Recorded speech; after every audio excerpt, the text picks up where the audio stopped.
एक अंधेरे कमरे में एक लड़की शादी के जोड़े में दीवार से टिककर कोने में फर्श पर बैठी थी, घुटनों में मुंह छिपाकर रो रही थी। तभी रूम का दरवाजा खुला और एक आदमी, औरत और एक लड़की अंदर आए। दरवाजा खुलने की आवाज से उस लड़की ने अपना सिर उठाकर देखा और रोते हुए कहा, मामा जी, मैं ये शादी नहीं करना चाहती। आप मेरे साथ ऐसा क्यों कर रहे हो? मैं भी तो आपकी बेटी जैसी हूं न, और उनके पैरों को पकड़ लेती हूँ। तभी एक औरत भारी भरकम गहनों से लदी हुई आकर लड़की के बालों को पीछे से पकड़कर गुस्से में दांत पीसते हुए बोली, ऐसे कैसे नहीं करेगी शादी? शादी तो तुझे करनी पड़ेगी। औरत मुंह बनाकर बोली, क्या कह रही थी बेटी जैसी, पर बेटी तो नहीं है ना। फर्श पर बैठी लड़की उस औरत की बात सुनकर ज्यादा हैरान नहीं होती है, क्योंकि उसे पता था कि उसकी मामी कैसी है, उन्हें सिर्फ पैसों से मतलब है। फिर भी वो आखिरी कोशिश करती है कि शायद उसे उस पर दया आ जाए और उसकी बात मानकर उसकी शादी उस बुरे आदमी से न करें। लड़की ने रोते हुए कहा, पर मामी जी, वह आदमी तो मामा जी की उम्र का है। औरत बोली, तो क्या हुआ, पर पैसे वाला तो है न, और तुझे इतने साल से पाल रहे हैं, तो उसका कुछ फायदा तो हमें भी चाहिए। मिस्टर मेहता ने तेरे बदले में हमें पैसे दिए हैं, ऐसे कैसे आती हुई लक्ष्मी को मना कर दूं? उनकी आंखों में लालच साफ दिख रहा था। दक्षिता एक बार फिर निराश होकर रोने लगी।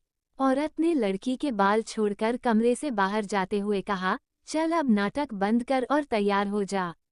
उसने जाते हुए दरवाजे पर खड़ी लड़की से कहा, सोनल, इसको अच्छे से तैयार करके नीचे ले आ, और चली गई। फिर उस लड़की ने आश भरी नजरों से आदमी की तरफ देखकर कहा, मामा जी, पर जल्दी ही उसे निराशा ही हाथ लगी। उस आदमी ने नजरें फेर कर रूम से चला गया। बहुत देर बाद भी जब सोनल और वो लड़की मंडप में नहीं आई, तो मिस्टर मेहता, जो दूल्हा बनकर मंडप में बैठा था, कहते हैं, दुल्हन कहाँ है? मामी जी बोलती हैं, मैं देखती हूँ। तभी सोनल लड़खड़ाती हुई आई।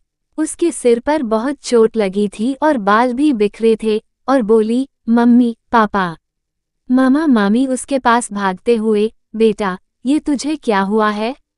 मामी घबराते हुए, बताना बेटा, क्या हुआ है?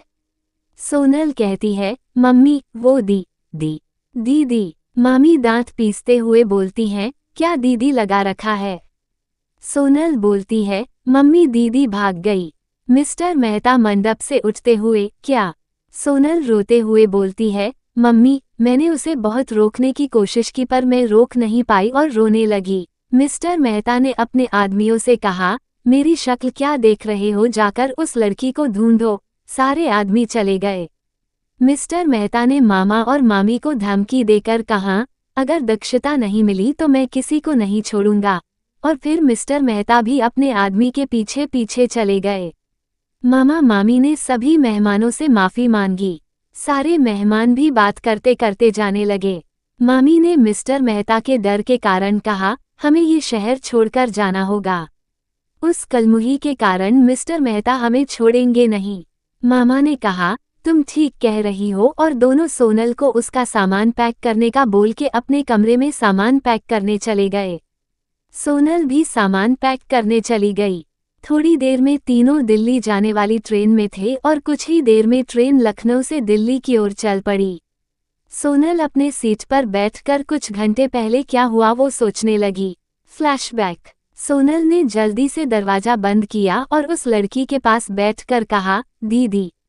उस लड़की ने दीदी सुनकर सोनल से बच्चों की तरह लिपटकर रोने लगी और कहा, सोनल, मुझे शादी नहीं करनी है।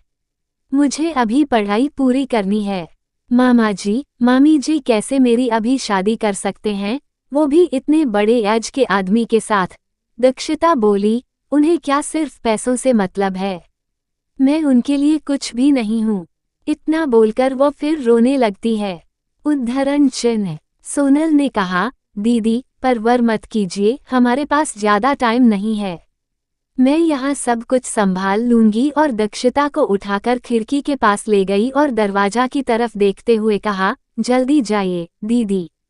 हमारे पास ज्यादा वक्त नहीं है। अगर कोई आ गया तो गड़बड़ हो जाएगी। दक्षिता ने उसे गले लगाते हुए कहा, थैंक यू, सोनल। अपना ख्याल रखना, और खिड़की से नीचे कूदकर भाग गई। उसने आखिरी बार सोनल की तरफ देखा तो सोनल आंखों में आंसू लिए उसे ही देख रही थी।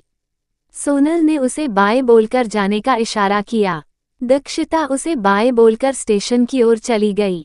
सोनल ने जल्दी से खिड़की बंद की, फिर दीवार से सिर मारकर चोट लगाई और बाल खराब करके नकली आंसू निकालते हुए दरवाजा खोलकर मंडप में चली गई। Flashback and. सोनल अपनी मम्मी के बोलने से अपने ख्यालों से बाहर आई। उसने अपने मन में कहा, दीदी आप जहां भी रहें खुश रहें। दूसरी ओर दक्षिता शादी के जोड़े में मुंबई वाली ट्रेन में बैठकर बाहर देख रही थी। तभी उसके सीट के पास कोई आकर बैठा। दक्षिता ने मुड़कर देखा तो एक औरत उसके पास बैठी थी। दक्षिता ने उन्हें देखकर स्माइल की और बाहर देखने लगी। कुछ देर बाद उस औरत ने दक्षिता को ऊपर से नीचे अजीब नजरों से देखते हुए कहा। औरत ने कहा, बेटी आज तुम्हारी शादी थी। दक्षिता ने उन्हें देखकर कहा, जी आंटी। औरत बोली, फिर तुम्हारा पति कहाँ है? जब दक्षिता ने कोई जवाब नहीं दिया तो उस औरत ने उसके सिर पर हाथ रखते हुए कहा, बेटी मैं NGO से हूँ। अगर कोई बात है तो तुम मुझे बता सकती हो, मैं तुम्हारी मदद करूँगी। दक्षिता ने फिर उसे सब बता दिया जो उसके साथ हुआ था और रोने लगी। उस औरत ने उसे शांत कराते हुए कहा, बेटा तुम रो मत, मैं तुम्हारी मदद जरूर करूँगी। जब हम मुंबई पहुँच जाएंगे तुम मेरे साथ चलना। दक्षिता ने अपने आंसू पोंछते हुए कहा, जी आंटी, पर वो आने वाले खतरे से अनजान थी। आज के लिए इतना ही, मिलते हैं कल अगले एपिसोड के साथ। कौन है यह औरत? क्या दक्षिता बच पाएगी या फंस जाएगी किसी बड़े खतरे में? अगर स्टोरी अच्छी लगे तो प्लीज़ लाइक, कमेंट और शेयर जरूर करें। आगे जानने के लिए मेरा चैनल सब्सक्राइब करें।